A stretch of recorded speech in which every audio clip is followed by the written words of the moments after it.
Assalamualaikum warahmatullahi wabarakatuh anak-anak. Selamat pagi, bertemu lagi dengan Ibu. Nah, hari ini adalah hari terakhir Ibu mengajar di kelas kalian untuk KPL dari Universitas Negeri Malang. Nah, sebelum masuk ke pembelajaran, alangkah lebih baiknya kita berdoa terlebih dahulu. Berdoa dimulai. Ya, berdoa selesai. Nah, sebelum masuk ke pembelajaran hari ini, kita akan membahas tentang tujuan pembelajaran. Nah, tujuan pembelajaran hari ini, melalui pembelajaran dengan menggunakan model discovery learning, diharapkan siswa mampu berpikir kritis, kreatif, kolaboratif, dan komunikatif selama proses pembelajaran dan dalam menjelaskan konsep sistem informasi geografis dan menyebutkan sistem informasi geografis. Nah, manfaat pembelajarannya ini nanti siswa dapat mengetahui informasi tentang keadaan dan perubahan lahan, perairan, cuaca, iklim, dan pemetaan daerah bencana melalui sistem informasi geografis ini. Nah, kemarin kita kan sudah membahas tentang peta penginderaan jauh. Nah, hari ini kita akan mempelajari tentang sistem informasi geografis. Nah, hubungan ketiganya antara peta penginderaan jauh dan sistem informasi geografis ini sama-sama merupakan media informasi spasial untuk mengetahui kondisi suatu daerah. Nah, kalau peta itu adalah output dari SIG. Nah, di mana sistem informasi geografis ini adalah suatu sistem untuk mengolah data dari sumbernya. Nah, ini bisa berasal dari peta manual dan citra penginderaan jauh. Nah, kita masuk ke pengertian sistem informasi geografis. Nah, kita akan membahas tentang sistem terlebih dahulu. Nah, sistem ini sekumpulan objek atau ide yang saling berhubungan untuk mencapai tujuan tertentu. Kemudian kita masuk ke informasi geografi. Ini artinya semua data dan fakta yang terkait dengan lokasi keruangan di permukaan bumi ini terkait dengan informasi geografi. Nah, pengertian SIG sendiri itu sistem yang berbasis komputer yang digunakan untuk menyimpan, memanipulasi, dan menganalisis data atau informasi permukaan bumi secara lengkap. Misalnya ada keadaan geologi, ada keadaan topografi, ada jenis tanah, hidrologi, iklim, budaya, dan informasi kebumian yang lainnya. Kemudian kita masuk ke sistem dan komponen SIG. Nah, yang pertama ada subsistem sistem SIG. Pertama, A, itu ada input. Nah, input ini subsistem pengumpulan data spasial dan data atribut. Nah, data atribut dan data spasial ini ada dua macam. Yang pertama, data spasial. Nah, data spasial ini data yang menunjukkan lokasi atau tempat-tempat di permukaan bumi. Contohnya ada jalan, terus kemudian ada sungai gitu. Kemudian ada data atribut. Nah, data atribut ini data yang menjelaskan secara rinci suatu data spasial. Nah, misalnya atribut dari jalan, misalnya ada nama, panjang, status jalannya tuh apa? Misalkan status jalan itu tuh status jalan nasional atau jalan kabupaten, itu bisa. Kemudian B, kita masuk ke proses. Ini adalah subsistem yang memanggil, memanipulasi, menganalisis, dan menyimpan data geografi yang telah dimasukkan melalui kegiatan input dalam komputer. Kemudian ada output. Nah, output ini adalah subsistem yang menyajikan semua atau sebagian data dalam bentuk tabel atau peta ke dalam bentuk file elektronik atau grafik. Nah, kemudian kita masuk ya ke komponen SIG. Komponen SIG yang pertama itu ada hardware atau perangkat keras. Nah, di hardware ini merupakan perangkat fisik yang digunakan dalam komputer seperti CPU, ada RAM, ada storage, input device, output device. Nah, kita sering ya menjumpai tentang CPU ini yang biasa digunakan di komputer kalian, atau RAM yang biasa digunakan di laptop kalian. Kemudian ada yang biasanya storage, yang biasanya kalian pakai, ada DVD, ada flash disk, ada memori kamera ya. Kemudian kita masuk ke software. itu perangkat lunak. Nah, perangkat lunak ini digunakan untuk menjalankan tugas dari SIG. Misalnya ada ArcView, MapInfo, ArcGIS, ILWIS, Quantum GIS. Nah, ArcGIS ini alat perangkat lunak yang untuk digunakan untuk membuat peta. MapInfo ini juga. Kemudian kita masuk ke data. Nah, data geografi yang diproses itu pertama ada data statistik. Biasanya itu statistik instansi seperti BPS. Kemudian ada data dari peta. Biasanya ini RBI, peta RBI kalian pasti tahu, dan peta topografi. Nah, peta topografi itu menggambarkan topografi daerah, misalkan daerah yang dataran rendah, dan dataran tinggi. Itu bisa dikatakan sebagai peta topografi. Kemudian ada data dari citra penginderaan jauh.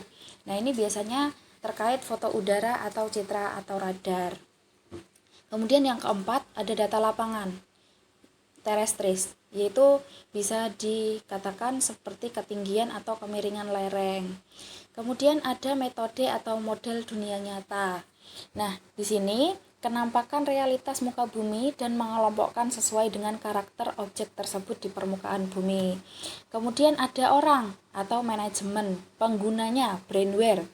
Nah, ini akan sistem informasi geografis ini akan berhasil jika dikerjakan oleh orang yang memiliki keahlian dalam pengoperasian komputer dan menguasai pengetahuan mengenai geografi, geologi, geomorfologi, dan lain-lain.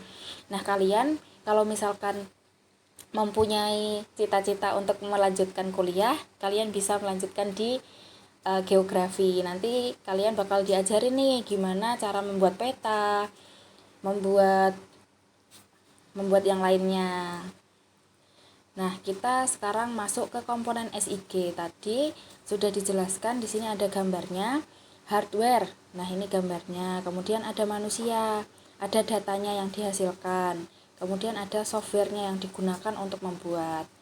Kemudian, nah tadi ya, fungsi CPU itu pusat pemrosesan data digital yang di dalamnya terdapat motherboard dan komponennya.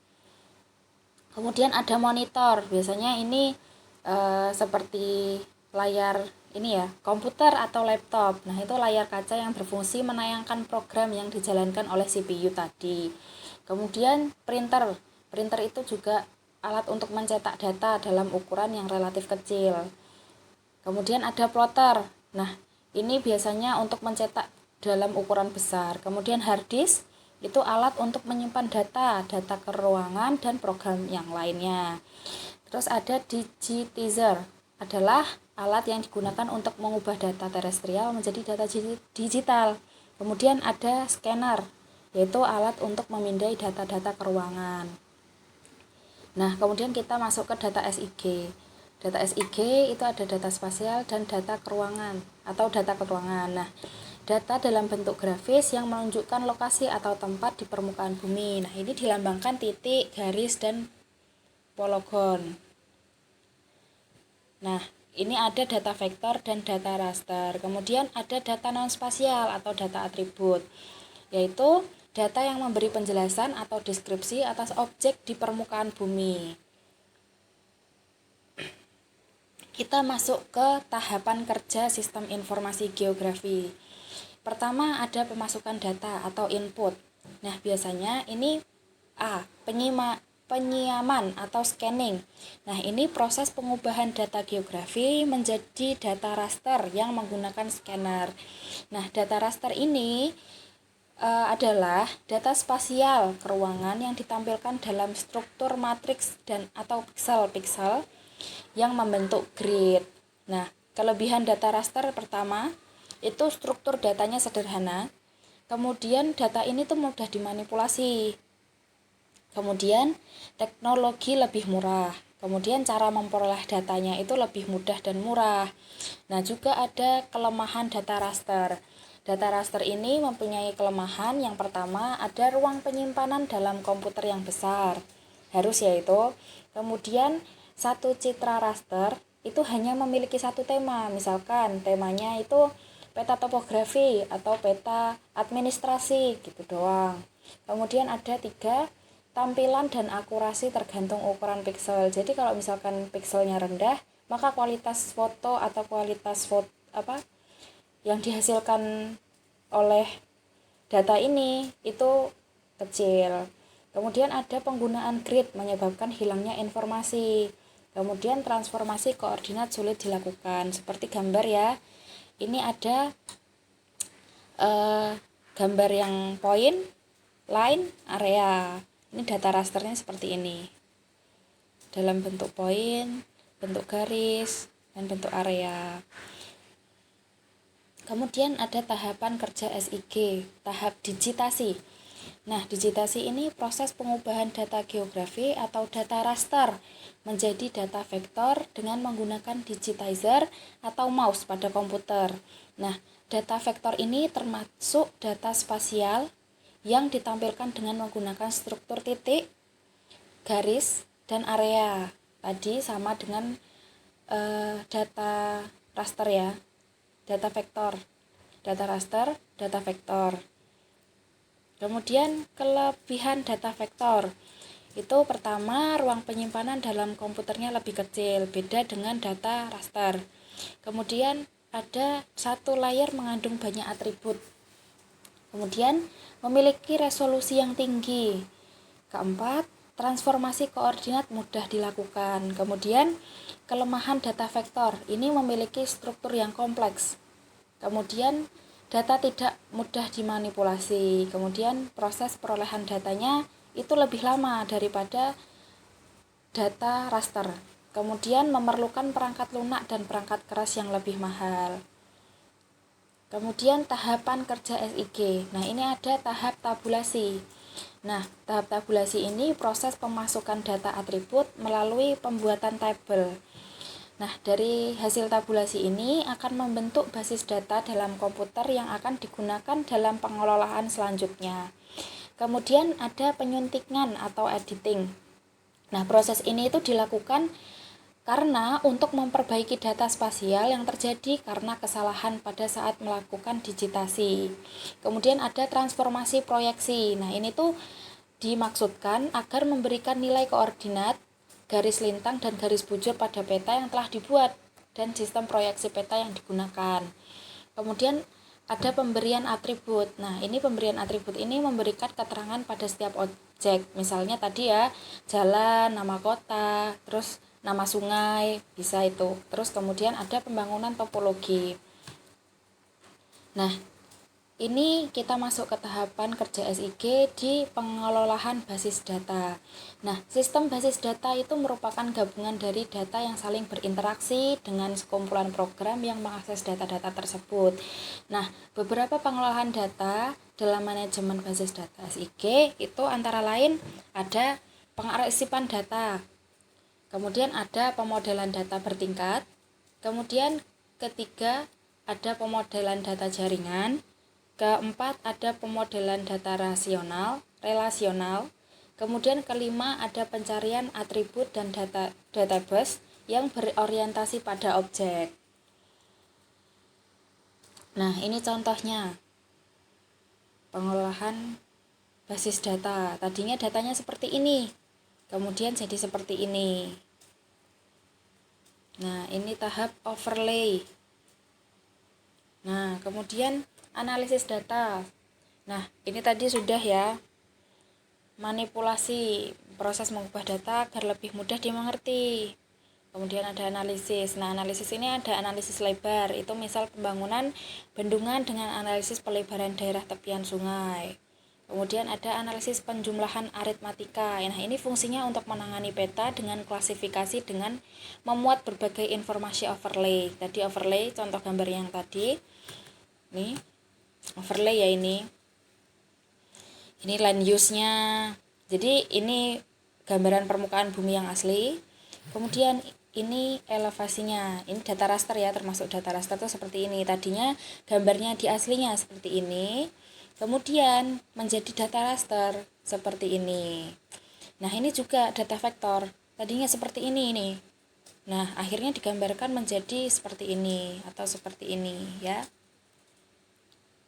Kemudian ada analisis garis dan bidang. Nah, ini fungsinya untuk menentukan wilayah dalam radius tertentu. Misal, rawan banjir. rawan longsor, rawan gunung api. Ini biasanya menggunakan buffering. Ya. Nah, ini ada data spasial. Ini berupa titik, berupa garis, berupa area. Nah, ini permukaannya yang digambarkan. Nah, biasanya format titik ini koordinat tunggal, tanpa panjang, tanpa luasan. Nah, contohnya, misalkan di daerah Kota Malang, misalkan di lampu merah, mana ya, yang dekat pom bensin UB itu terdapat kecelakaan. Nah, bisa itu dikatakan data spasial. Kita menggunakan simbol titik untuk lokasi kecelakaan. Misalkan ada letak pohon yang tumbang, kita bisa menggunakan itu. Nah, kemudian ada format garis. Format garis ini koordinat titik awal dan akhir. Mempunyai panjang luasan seperti jalan. Jalan itu kan biasanya jalan veteran, dari awal sampai akhir tuh mana, misalkan. Kemudian sungai. Biasanya Sungai Bengawan Solo atau Sungai Berantas, yang hulu yang mana, yang hilir yang mana, itu bisa dikatakan seperti itu. Kemudian ada format poligon. Nah, format poligon ini koordinat dengan titik awal dan akhir yang sama.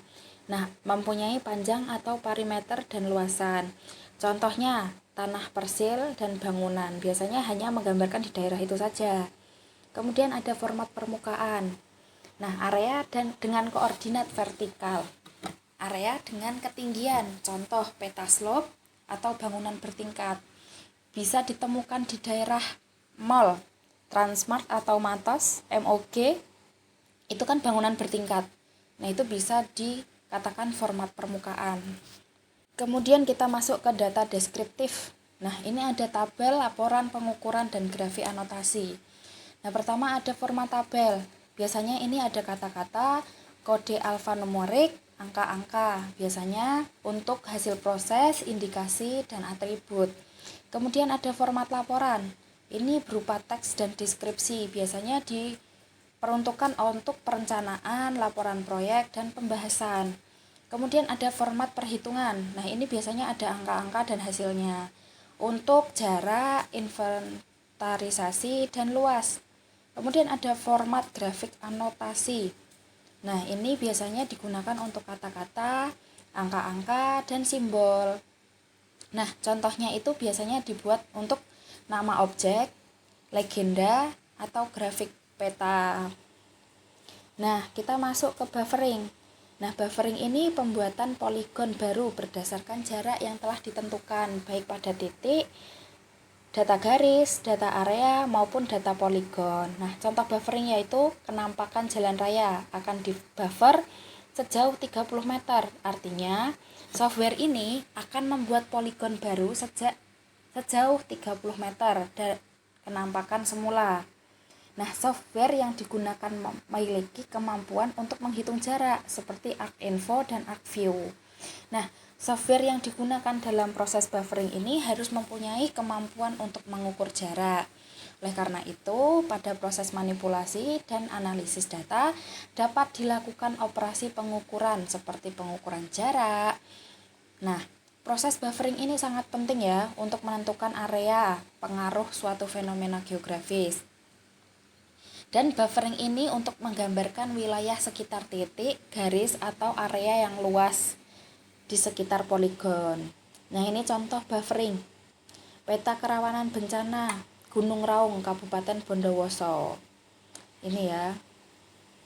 Kemudian kita masuk ke tahap scoring. Nah, tahap scoring ini dilakukan dengan memberi nilai dari sifat parameter yang digunakan dalam analisis. Nah, penilaian ini memberikan pengaruh suatu sifat terhadap perakiraan kejadian. Contoh scoring itu ada penilaian jarak pemukiman dan sungai dalam analisis banjir. Nah, daerah yang paling dekat sungai memiliki resiko banjir yang lebih tinggi sehingga nilainya rendah. Seharusnya di sini nanti kita akan melihat gambar yang ada peta kerawanan sungainya ya. Banjir tinggi, kerawanan banjir tinggi di sungai. Kemudian kita masuk ke overlay. Nah, overlay ini penggabungan dua data grafis atau lebih secara tumpang susun untuk memperoleh data grafis baru yang memiliki satuan pemetaan. Nah, overlay ini dapat dilakukan dengan metode identifikasi, union, intersection, dan metode up-to-date. Nah, di identifikasi ini yaitu proses penggabungan satu layar utama dengan layar lain melalui tumpang susun dan akan menghasilkan layar utama dengan tambahan input dari layar yang akan digabungkan. Kemudian union ini bertujuan untuk membuat coverage atau cakupan data baru melalui tumpukan dua tampilan poligon. Nah, operasi union ini dapat dilakukan dengan syarat semua cakupan data dalam bentuk poligon. Nah, hasil proses union ini berupa poligon kombinasi dari atribut data dari cakupan data yang telah diolah. Kemudian ada intersection. Ini bertujuan untuk membuat cakupan data dengan melakukan overlay dua himpunan fitur-fitur pada dalam bentuk irisan. Kemudian ada update. Merupakan proses analisis melalui tumpang susun menggunakan kelas fitur. Nah, seperti tadi ini ya. Land use, elevation-nya kayak gimana. Kemudian ini ya, peta rawan bencana banjir. Nah, ini ada peta Gunung Raung. Nah, yang ini seperti cacing ini itu sungai.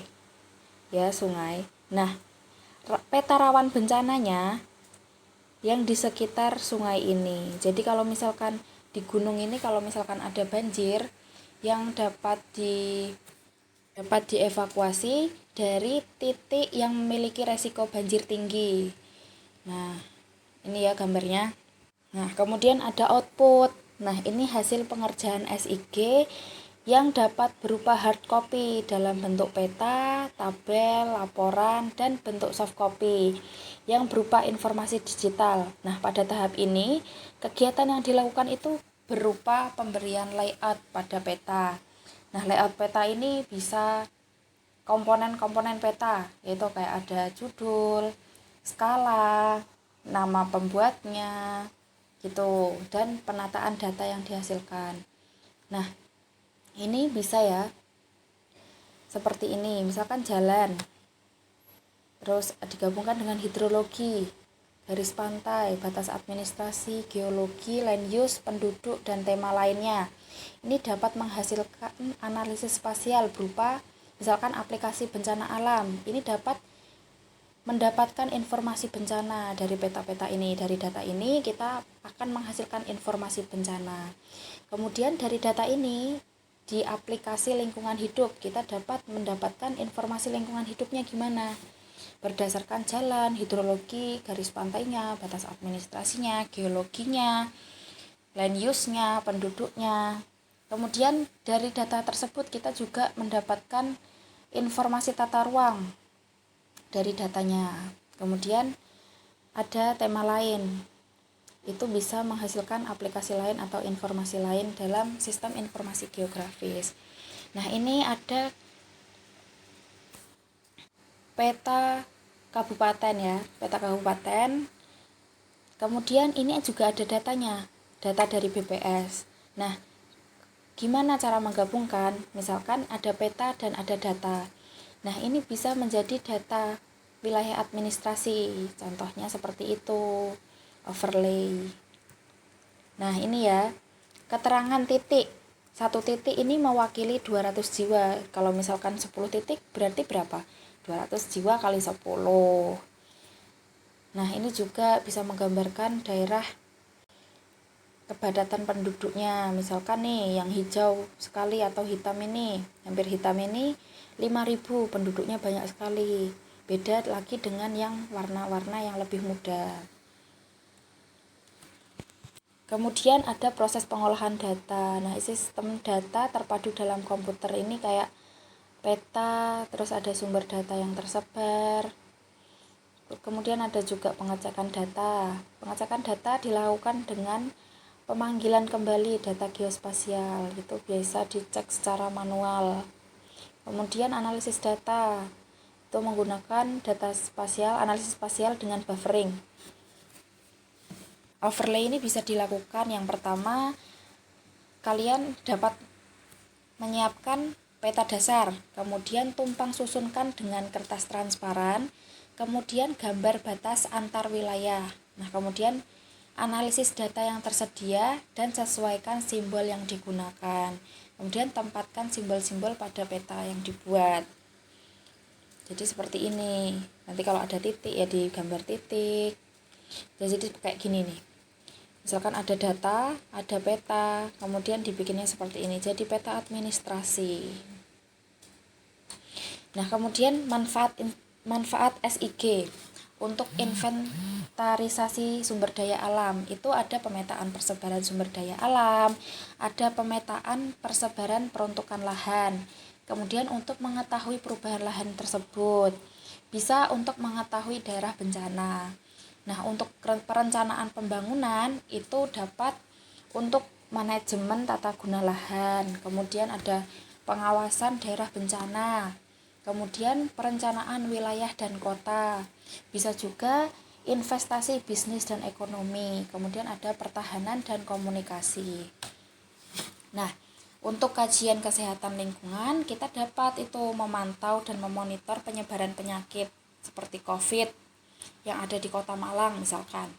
Kemudian bisa untuk memonitor kondisi lingkungannya. Kemudian untuk pemetaan wilayah yang rentan terjangkiti penyakit. Kalian pasti sering ya melihat peta, apalagi yang baru-baru ini COVID, misalkan peta wilayah kecamatan Klojen, kecamatan Lowokwaru, itu yang telah terjangkit penyakit COVID ini sudah berapa, itu pasti ada ya. Kemudian di mitigasi bencana, ini untuk pemetaan luas wilayah rawan bencana. Kemudian juga bisa untuk pencegahan terjadinya bencana alam pada masa datang. Seperti misalkan kalian tinggal di pinggir sungai Brantas, biasanya kalau misalkan hujan deras, nah itu kan luapan airnya banyak ya, kemudian bisa tuh terjadi banjir. Nah, bisa untuk pencegahan terjadinya bencana alam untuk daerah tersebut. Kemudian untuk menyusun rencana pembangunan kembali daerah bencana. Misalkan nih di daerah pantai, biasanya kan rawan bencana tsunami ya. Nah, biasanya di sana kan ada rumah-rumah juga. Nah, itu kalau misalkan terjadi tsunami, itu bisa untuk menyusun rencana pembangunan di daerah tersebut agar tidak mendekati daerah pantai, bisa menjorok berapa ratus meter dari bibir pantai juga bisa. Kemudian untuk prediksi daerah bencana, nah ini sama ya untuk menyusun rencana pembangunan. Nah, pembelajaran hari ini sudah selesai. Kita tadi sudah mempelajari tentang pengertian sistem informasi geografis, tentang komponen-komponen informasi geografis. Kemudian ada komponen yang hardware, sistem dan komponen SIG berupa perangkat keras, perangkat lunak, kemudian ada data, ada metode, kemudian ada manajemen atau orang yang dapat melakukan atau pengoperasian untuk yang mengoperasikan sistem SIG ini. Nah, kita kan sudah mempelajari dasar-dasar pemetaan nih. Ketiganya saling berkaitan dikarenakan peta, PJ, SIG ini sama-sama merupakan media informasi spasial untuk mengetahui kondisi suatu daerah. Nah, tadi sudah saya jelaskan, peta ini termasuk output dari sistem informasi geografis, di mana sistem informasi geografis ini suatu sistem untuk mengolah data yang sumbernya bisa berasal dari peta manual dan citra penginderaan jauh. Nah, kita kan jadi tahu nih, perangkat lunaknya untuk membuat peta itu apa sih? Menggunakan ArcGIS misalnya. Nah, kita juga dapat mengetahui data geografi yang dapat diproses itu apa saja. Biasanya ada data statistik. Kalau enggak, data dari peta seperti RBI dan peta topografi. Kita juga dapat mengetahui nih, ada data raster, ada data vektor. Nah, kelemahan data raster tuh kayak gimana? Kelemahan data raster gimana? Kemudian ada kelebihan data vektor dan kelemahan data vektor itu apa saja, kalian dapat mengetahui. Kita juga dapat mengetahui tahapan kerja SIG. Ada pemasukan data, yaitu berupa penyemaian atau scanning, digitasi, tabulasi, penyuntingan, atau proses editing, kemudian ada transformasi proyeksi, pemberian atribut, dan pembangunan topologinya gimana. Nah, kemudian kita juga dapat tahu pengelolaan basis datanya gimana. Terus kita juga dapat mengetahui ini gimana sistem sih overlay dan buffering itu kayak gimana. Kita juga dapat mengetahui. Nah, tadi kan juga sudah dijelaskan tentang manfaat sistem informasi geografis, seperti untuk inventarisasi sumber daya alam, perencanaan pembangunan, dan kajian kesehatan lingkungan serta mitigasi bencana. Nah, cukup sekian dari saya. Jika ada kekurangan mohon dimaafkan. Jika ada yang belum paham, silahkan kalian untuk bertanya melalui WhatsApp group. Kemudian semoga ilmu hari ini bermanfaat bagi kita semua. Selamat pagi. Wassalamualaikum warahmatullahi wabarakatuh. Jangan lupa belajar dikarenakan minggu depan saya adakan kuis untuk kompetensi dasar 3.2, dasar-dasar pemetaan, penginderaan jauh, dan sistem informasi geografis ya. Sampai jumpa.